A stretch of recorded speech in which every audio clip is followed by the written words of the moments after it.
Assalamualaikum warahmatullahi wabarakatuh. Perkenalkan, nama saya Ertirta Nurhayati.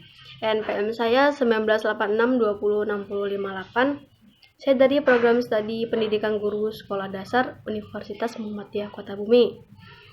Di sini saya akan membahas tentang bagaimana strategi pengembangan ruang kelas berkarakter.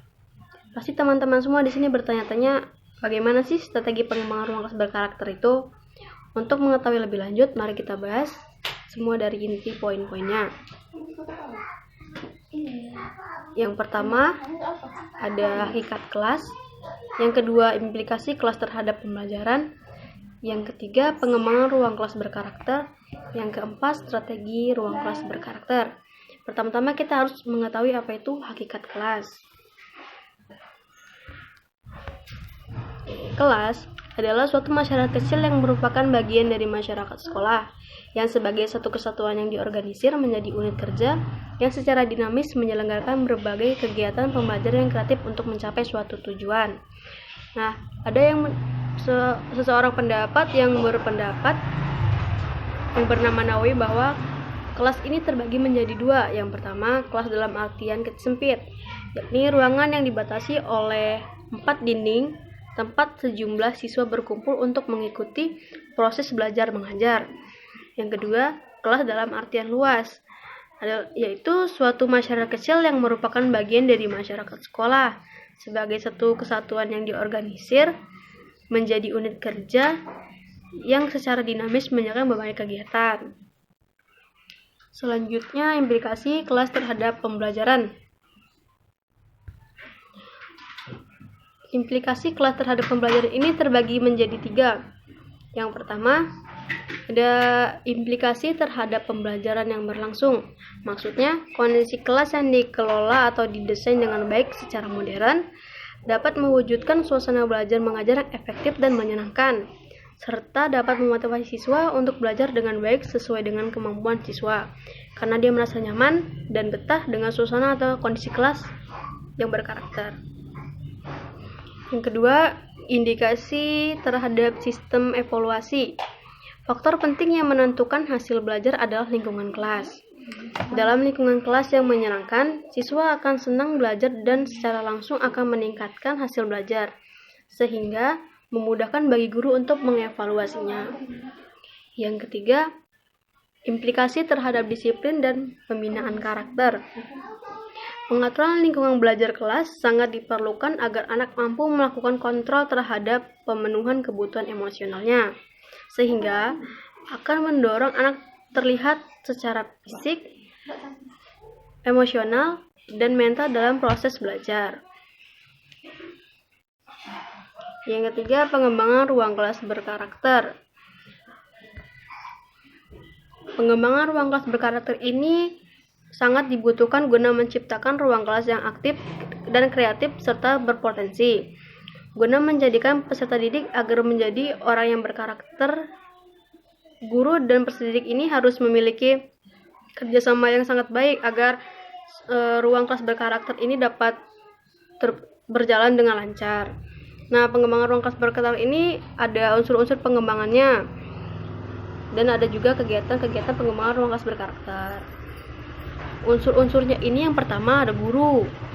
Guru adalah hal yang terpenting dalam sebuah pengembangan ruang kelas yang berkarakter.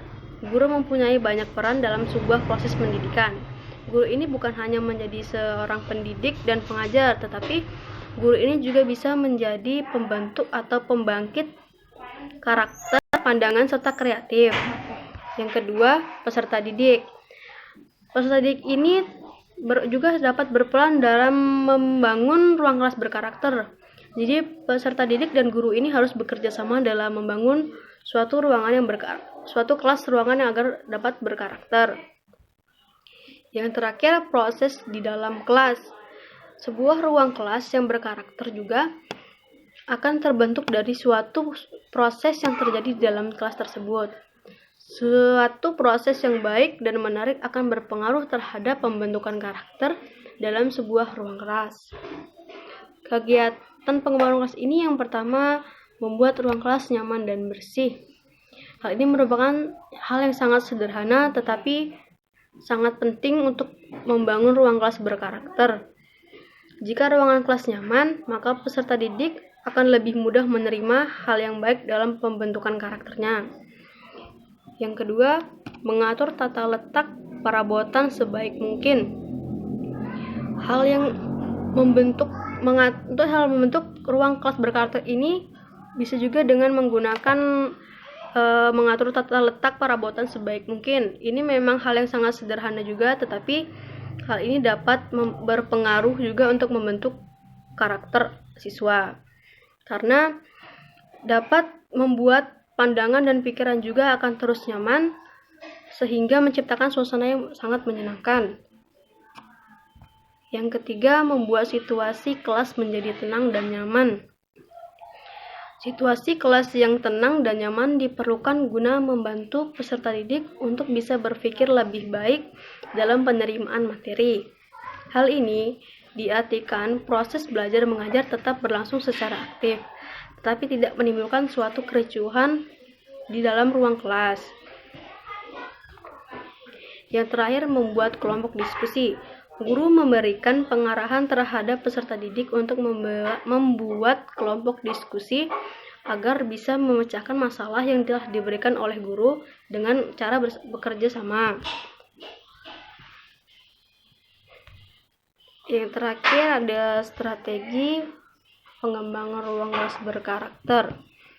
Strategi adalah pendekatan secara keseluruhan yang berkaitan dengan gagasan, perencanaan, dan eksekusi sebuah aktivitas dalam kurun waktu tertentu. Strategi ruang kelas berkarakter ini terbagi menjadi 3, yaitu pengelolaan kelas, di mana ini terdapat di gambar ini guru dapat mengelola kelas dengan baik. Pengelolaan kelas ini adalah kegiatan-kegiatan yang dapat meliputi perencanaan, pengorganisasian, pengarahan, pengkoordinasian, pengawasan, dan juga penilaian. Kegiatan-kegiatan yang dilaksanakan dalam pengelolaan ini yaitu mengatur tempat duduk peserta didik, menghidupkan kegiatan kelas, mengatur situasi kelas secara teratur dan juga tertib, dan juga mengecek kehadiran peserta didik, memberikan tugas, dan mengumpulkan hasil kerja mereka. Yang kedua, ini mewujudkan guru yang dapat ditiru. Di gambar ini ada guru yang sedang membantu siswanya karena tidak mengerti apa yang telah diberikannya. Guru adalah sosok yang dapat ditiru karena guru merupakan faktor penting yang besar pengaruhnya, bahkan sangat menentukan berhasil tidaknya peserta didik tersebut mengerti pelajaran. Guru sebagai pengganti peran orang tua di sekolah. Ada beberapa hal-hal yang perlu diperhatikan untuk guru yang pertama kali bertemu dengan peserta didik. Yang pertama, bersikap tenang dan percaya diri. Yang kedua, memperkenalkan diri. Yang ketiga, melaksanakan pembelajaran dengan lancar dan tertib. Yang keempat, bertindak disiplin baik terhadap siswa maupun pada diri sendiri. Yang ketiga, cintai lingkungan yang kondusif. Di gambar ini ada banyak siswa yang sedang membersihkan kelas yang menjaga lingkungan kelasnya. Nah, lingkungan yang kondusif ini harus ditunjang oleh berbagai fasilitas belajar seperti sarana, laboratorium, dan pengaturan lingkungan, penampilan, dan juga sikap guru. Hubungan yang harmonis antara peserta didik dengan guru juga masuk ke dalam strategi ruang kelas berkarakter ini. Nah, lingkungan yang kondusif antara lain dapat dikembangkan melalui berbagai layanan dan kegiatan. Yang pertama, memberikan pilihan bagi peserta didik yang lambat maupun yang cepat dalam pemberian tugas pembelajaran. Yang kedua, memberikan pembelajaran remedial bagi peserta didik yang kurang berprestasi. Yang ketiga, mengembangkan organisasi kelas yang efektif, menarik, nyaman, dan aman bagi perkembangan potensi seluruh peserta didik secara optimal. Yang keempat, menciptakan kerjasama saling menghargai, baik antara guru dan peserta didik maupun peserta didik dengan peserta didik. Sekian pembahasan yang bisa saya sampaikan. Kurang dan lebihnya saya mohon maaf, kepada Allah saya mohon ampun. Saya akhiri, wassalamualaikum warahmatullahi wabarakatuh.